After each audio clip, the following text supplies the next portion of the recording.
اتنی گنجائش نہیں ہے یونیورسٹیز میں، تو وہ ایک بڑی وجہ ہے. دوسرے ملازمتیں اس کے آگے، اور پھر جاب اپرچونیٹیز نہیں ہیں جب پڑھ کے نکل آتے ہیں بہت کم ہے. یعنی کہ آپ اسٹرانومی میں دیکھ رہے ہیں تو سپاہی اسپارکو جیسا ادارہ جو کہ اسپارکو میں ہے جی وہاں پہ فلکیات پہ کام کرتے ہیں وہ لوگ. اور اسپارکو کے بارے میں کچھ بتائیے بچوں کو. جی اسپارکو کیونکہ ہمارا بہت اچھا ادارہ ہے، اور 1960 سے یہ لوگ راکٹس وغیرہ پہ جو اپر اسپیس کا جو ریسرچ ہے اس پہ کام کر رہے ہیں. بہت زبردست کام ہے ان لوگوں کا، اور سیٹلائٹس وغیرہ جو بھیجتے ہیں وہ ایک کام کرتے ہیں. تو یہ بہت اچھا خلائی ادارہ ہے ہمارا. اور ابھی حال ہی میں انہوں نے کوئی اوپر بھیجا ہے کوئی؟ جی اب اکثر بھیجتے رہتے ہیں. اچھا جی اکثر بھیجتے ہیں، تحقیق کا کام بھی کرتے یہ رہتے ہم ہیں. کیا چائنا کی کوپریشن؟ جی ہم آج کل چائنائی کوپریشن سے کام کرتے ہیں. جی اچھا، تو اس میں اچھا، کمیونیکیشن سیٹلائٹس ہیں اس طرح.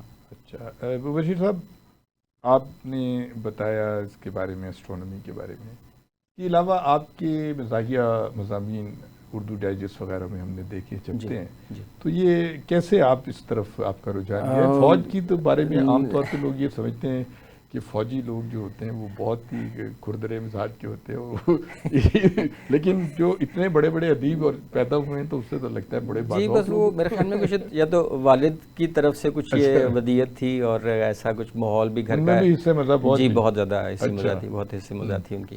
اور شاعری بھی ان کی مزاحیہ شاعری بھی ہے، یعنی کہ نعتیہ شاعری بھی ہے اور اس کے علاوہ مزاحیہ شاعری بھی ہے. اور اچھا مجھے یاد آیا کہ آپ کے والد صاحب نے ڈاکٹر پروین صاحبہ کی کسی کتاب کا بھی، جی ہاں، وہ کون سی؟ پولیٹیکل فلاسفی آف اقبال، جو ڈاکٹر پروین شوکت علی کی کتاب تھی، ترجمہ جی اقبال کا فلسفہ سیاسیات، ماشاءاللہ اس کے حوالے سے انہوں نے جی ترجمہ کیا تھا اس کا. تو آپ اپنے مزاحیہ ادب کے بارے میں مزاحیہ ادب میں بس یہ ہے کہ جو ارد گرد کے ماحول سے حوالے سے کچھ کوشش کی چند مضامین لکھنے کی، لیکن بہت زیادہ نہیں لکھے. اردو ڈائجسٹ میں کافی مضامین چھپے میرے، تو بس اس پہ ذرا زیادہ توجہ نہیں دی، کیونکہ زیادہ میں کوشش کرتا تھا کہ کر رہا ہوں پچھلے کوئی 10 سال سے کہ فلکیات کی تاریخ کے اوپر کام کیا جائے.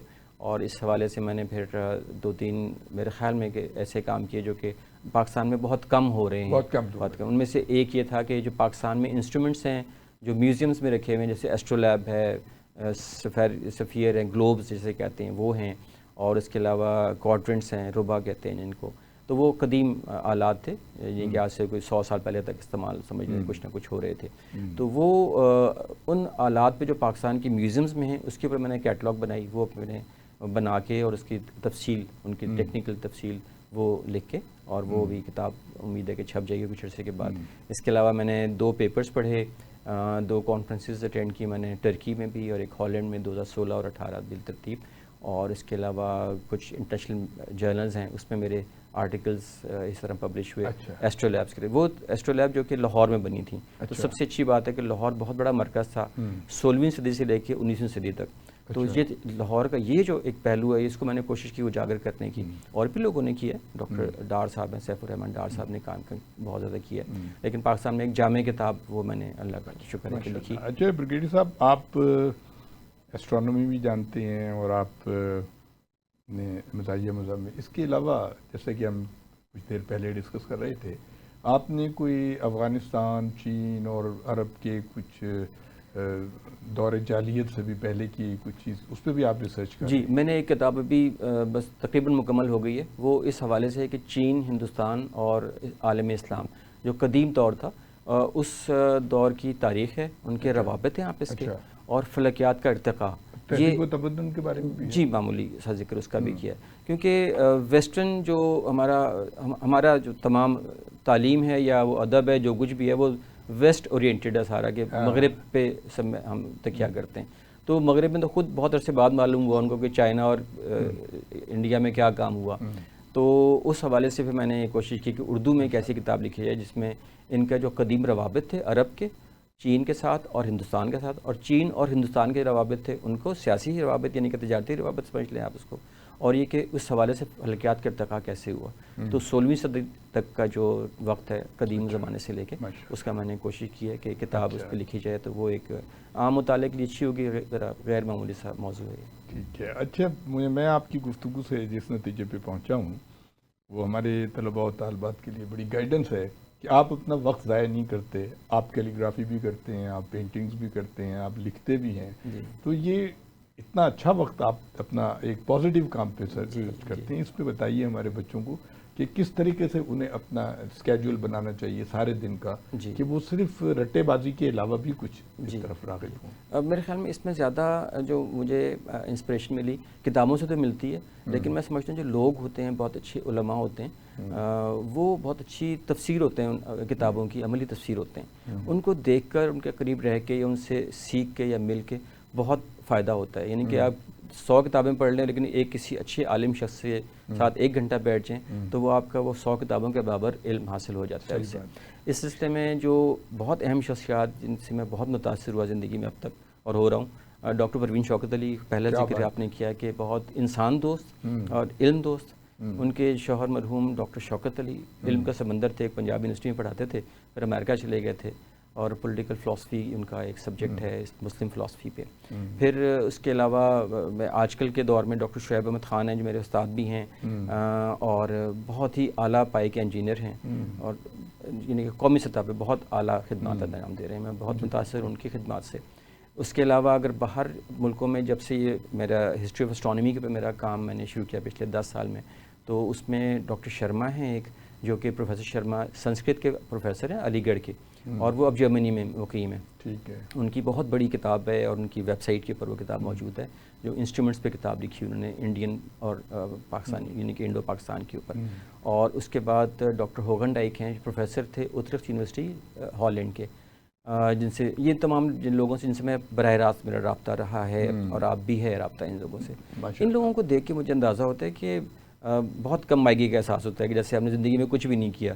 تو ایسے بڑے لوگوں سے مل کے میرے خیال میں ایک تو اچھے لوگوں سے ملنا چاہیے، کتاب پڑھنی چاہیے، اور وقت کا ضیاع تو اس حوالے سے ایک بہت بڑا جرم ہے میرے خیال میں اپنے ساتھ کہ آپ کے پاس وقت ضائع کرنے کے لیے بہت طریقے ہیں، لیکن وقت ضائع کرنا چاہیے. اللہ تعالیٰ نے بھی وقت کی قسم کھائی ہے، وقت کی بڑی اہمیت ہے. جی ہاں بالکل. آپ یہ فرمائیے کہ ہمارا مذہب اسلام ہے اور یہ بڑے افسوسناک بات ہے کہ ہمارے یہاں کچھ ایسی ڈویژن ہو گئی ہے فرقہ واریت کے ساتھ حوالے سے، نوجوان نسل جو ہے وہ بہت کنفیوز ہے.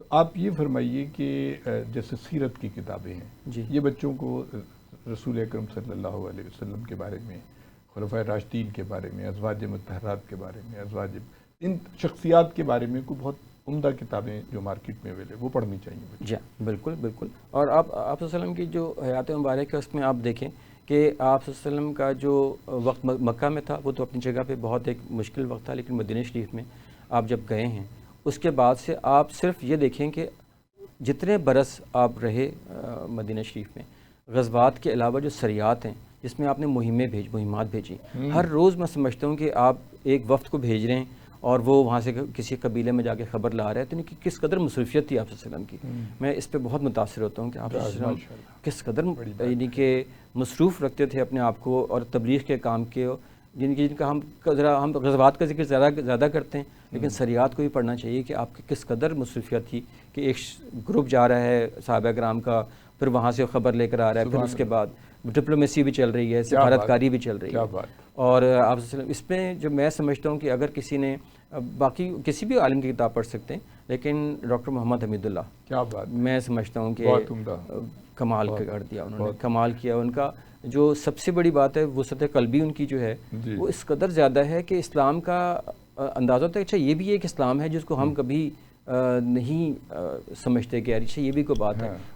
پیرس میں ساری عمر رہے، حیدرآباد دکن کے عالم تھے، آپ جانتے ہیں ان کو، بہت بڑے عالم. اور پیرس میں وہ جب نئے مسلمان فرانسیسی لوگ مسلمان ہوتے تھے تو وہ پوچھتے تھے کہ ہم کون سا مسلک اختیار کریں. تو کہیں گے کہ بھئی آپ لوگوں کا، میرا مسلک تو شافعی مسلک ہے یا جیسے کو بتاتے تھے، اور آپ لوگ مالکی مسلک اختیار کر لیں. تو وہ زیادہ، کیونکہ آپ کے باقی قریبی لوگ الجزائر وغیرہ کے لوگ سارے مالکی تھے تو وہ زیادہ بہتر ہے. یعنی کہ آپ دیکھیں کہ فرقت واریت جس کی آپ بات کر رہے ہیں یہ بہت سطحی سی چیز ہے، بہت سطحی چیز ہے. اسلام کا جو اصل پیغام اور وہ ہے وہ تو کچھ اور چیز ہے بالکل. ہم کہیں اور بھٹک گئے میرے خیال میں. ٹھیک ہے. خواتین و حضرات، آپ بریگیڈیئر مبشر الحق صاحب کی گفتگو سن رہے تھے. بہت انفارمیٹیو باتیں کیں، بہت اچھی باتیں کیں.